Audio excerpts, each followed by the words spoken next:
এক স্কুল, এক শিকড়, এক স্মৃতি। এবার এক মহামিলনে জড়ো হচ্ছেন পাইলটিয়নরা। খোকসা জানিপুর সরকারি মাধ্যমিক পাইলট উচ্চ বিদ্যালয় প্রতিষ্ঠার ১২৫ বছর পূর্তি উপলক্ষে আয়োজন করতে যাচ্ছে এক ব্যতিক্রমী সাংস্কৃতিক মিলন মেলা। দীর্ঘ শিক্ষাপথ পেরিয়ে সেই সব প্রিয় মুখ, সেই সব শ্রেণীকক্ষের স্মৃতি আর হারিয়ে যাওয়া দিনগুলোকে ফিরিয়ে আনতে এ আয়োজন রূপ নিতে চলেছে এক ঐতিহাসিক সম্মিলনে। খোকসা প্রতিনিধি সাজ্জাদ আহমেদের প্রতিবেদনে থাকছে বিস্তারিত। শুক্রবার রাত ৯টায় বিদ্যালয়ের হলরুমে অনুষ্ঠিত হয় এক প্রাণবন্ত উন্মুক্ত আলোচনা সভা। সাবেক ও বর্তমান শিক্ষার্থীদের স্বতঃস্ফূর্ত অংশগ্রহণে মিলন ঘটে এক আবেগঘন মতবিনিময়ে। এ সভার মূল উদ্দেশ্য ছিল আগামী ডিসেম্বর মাসে বিদ্যালয়ের ১২৫ বছর পূর্তি উপলক্ষে এক বিশাল পুনর্মিলনী উৎসবের আয়োজন।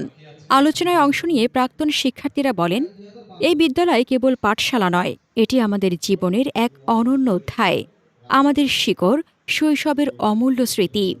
সিনিয়র ও জুনিয়র শিক্ষার্থীরা জানান, এই মিলনমেলা শুধু একটি অনুষ্ঠান নয়, বরং এটি প্রজন্মের পর প্রজন্মকে একত্রে জড়ো করার এক স্বপ্নযাত্রা। ঘোষণা করা হয় মিলনমেলার প্রাথমিক রূপরেখা। প্রাক্তন ও বর্তমান শিক্ষার্থীদের অংশগ্রহণে এক আবেগঘন পুনর্মিলনী, স্মৃতিচারণা, শুভেচ্ছা বিনিময় এবং হাসি আনন্দে ভরপুর সাংস্কৃতিক অনুষ্ঠানের আয়োজনের পরিকল্পনা নেওয়া হয়েছে। থাকবে কবিতা, গান, নাটকসহ নানা পরিবেশনা। পাশাপাশি প্রকাশিত হবে বিদ্যালয় সংক্রান্ত একটি বিশেষ ম্যাগাজিন, যেখানে স্থান পাবে প্রাক্তন শিক্ষার্থীদের সফলতার গল্প ও জীবনের অভিজ্ঞতা। সভা থেকে একটি প্রাথমিক কমিটি গঠন করা হয়। উপদেষ্টা হিসেবে রয়েছেন অধ্যাপক ডক্টর মোহাম্মদ মাহবুব হোসেন। আমি একটু ডাক্তারি ভাষায় আপনাদের বলি, এই অনুষ্ঠানটা সুন্দরভাবে একটা রেকর্ড পরিমাণ ভালোভাবে এটা হইতে হবে ইনশাআল্লাহ। কারণ কি এটা বলি, কারণ এটা ঘটনা আর কি, এটা জাপানের ঘটনা। জাপানে অনেক বই আপনারা দেখছেন, সেই বইটার নাম একটা মোটিভেশনাল বুক, নাম হলো ইকিগাই। ইকিগাই বইটা রাস্তাঘাটে পাওয়া যায়, আপনারা দেখবেন, পড়ে দেখবেন। ইকিগাই হলো একটা জাপানি ওয়ার্ড। ইকি মানে হচ্ছে লক্ষ্য, আর গাই মানে হলো জীবনে। তাহলে ইকিগাই জাপানি ভাষার অর্থ হলো জীবনের লক্ষ্য কি। আমি আসবো পরে বলবো, এর সাথে কি যোগাযোগ আছে। তো ওখানে বলা হয়েছে যে অনেক থাকা খাওয়ার কোনো অসুবিধা নাই। ইকিগাইয়ের অর্থ হলো যে আমি ১০০ বছর বাঁচতে চাই। সেন্টিনেরিয়ার 100 ইয়ার্স বাঁচাকে সেন্টিনেরিয়ার বলে। এইরকম একটা দ্বীপ, তার নাম হলো ওকিনাওয়া। এটা হলো জাপানের সমুদ্রের ভিতরে। যারা জাপান সম্পর্কে একটু জানেন, একটা সমুদ্র পরিবেষ্টিত একটা দেশ। তা সেই গ্রামের ওকিনাওয়া গ্রামের লোকরা ১০০ বছর প্লাস বাঁচে।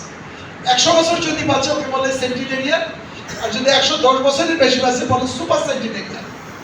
তাহলে ওখানে সেন্টিনেরিয়ান আর সুপার সেন্টিনেরিয়ানের সংখ্যা খুব বেশি। আরো পৃথিবীর কয়েকটা গ্রাম আছে, তার ভিতরে ওই গ্রামটা খুব ইম্পর্টেন্ট। এখন কোশ্চেন হলো যে ওয়াই তারা বেশি দিন কেন বাঁচে। এখন এটা নিয়ে অনেক গবেষণা হচ্ছে, বুড়াদের কাছে যাচ্ছে, বিভিন্ন লোক বিভিন্ন কোশ্চেন করতেছে যে তোমরা বেশি দিন বাঁচো কি জন্য। নিশ্চয়ই তোমরা ফ্রেশ বাতাস পাও, সমুদ্রের ভিতরে অক্সিজেনেটেড তোমাদের এয়ার, তোমাদের কোনো রোগ জীবাণু ঢুকতে পারে না, এই জন্য তোমরা বেশি দিন বাঁচো। ওরা বলতেছে ইয়েস, তবে এটা না। আর এক গ্রুপ আসলো, গবেষণা করতেছে, তোমরা কিভাবে এতদিন বাঁচো। তো নিশ্চয়ই তোমরা ফ্রেশ ভেজিটেবল খাও, ফ্রেশ ফিশ খাও, সব কিছু তোমাদের ফ্রেশ, সেই জন্য তোমরা বাঁচো। তো বলছে যে ইয়েস, তবে এটা না, অন্য কোনো ঘটনা। তাহলে বাতাসও না, মাছও না, খাবারও না, তাহলে ঘটনাটা কি? তো বলছে ঘটনাটা হলো যে আমরা পরস্পরকে ভালোবাসি এবং আমরা সবাই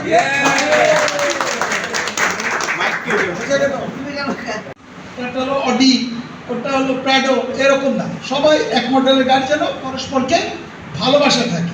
কিছু লোক কাজ তো নাই, কি করবে, গাড়ি নিয়ে দিয়ে ঘুরে বেড়ায়। তোমার কি বাজার আছে? যদি বাজার না থাকে সে করে দেয়। তোমার পাশে কি কোনো রুগী আছে? যদি তারপর ক্যারি করার মতো কেনা যায়, তাকে হসপিটালে নিয়ে যায়।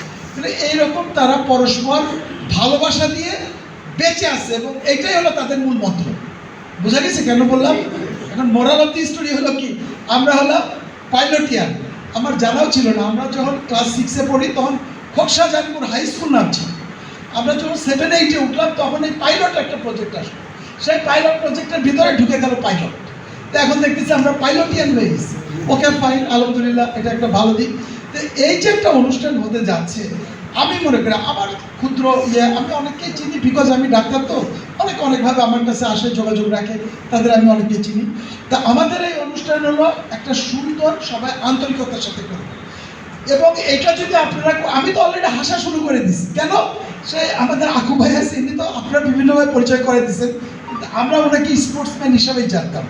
উনি সবার থেকে লম্বা বেশি ছিল, আর এইসব জ্যাভলিন থ্রো করতো, তারপরে কি থ্রো করতো, এবং শর্টপুট ছিল আরেকটা নাম। এবং উনি ছিল আমাদের লিডার, ওনার আন্ডারে আমরা লুডি ড্যান্স খেলছি, স্যারের আন্ডারে কাঠি ড্যান্স, লুডি ড্যান্স ছিল, এটা লালটু স্যারের আন্ডারে। লালটু স্যার নাম হলো শেখ মুজিবুর রহমান স্যার।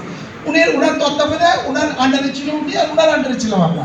এগুলো তো স্মৃতি, আমার সেই স্মৃতি মনে পড়ে আমার হাসি আসতেছিল। আমার মনে হচ্ছিল যে আমি সেই 79-তে বা তার আগে চলে গেছি। হ্যাঁ, অনেক খেলাধুলা ছিল, সেগুলো পরে হবে। আমি যে জন্য বলতে চাচ্ছিলাম যে আমাদের তো জীবনের সেকেন্ড ফেজ শুরু হয়ে গেছে। আমি তো রিটায়ার্ড, আমার সাথে অনেকেই রিটায়ার্ড করছে। এখন আমাদের জীবনের সেকেন্ড ফেজ, তা আমাদের এই সেকেন্ড ফেজটা যেন বৃথা না যায়। আমরা যেন না মনে করি উই আর ওল্ড, আমরা বুড়া, আমরা তো আউট, না, এরকম না। আমরা ইনশাল্লাহ স্টিল অন দি ফিল্ড, আমরা ফিল্ডে আছি, আমরা প্লেয়ারদের দেখবো, আমরা তাদের দিক নির্দেশনা দিব তারা। আর আমাদের যারা সেকেন্ড ফেজে আছি, আমাদের এর থেকে আনন্দ নিতে হবে, কি বলেন এক ভাই? এবং আমাদের সেন্টিনারি ইয়ার হইতে হবে, অ্যাটলিস্ট তো 100 ইয়ার্সে যাইতে হবে। বাঁচা মরার মালিক হচ্ছেন আল্লাহ, কিন্তু আপনার একটা ট্রেনের ভিতরে ঝাঁপ দেন, তারপর দেখেন আল্লাহ কি করে।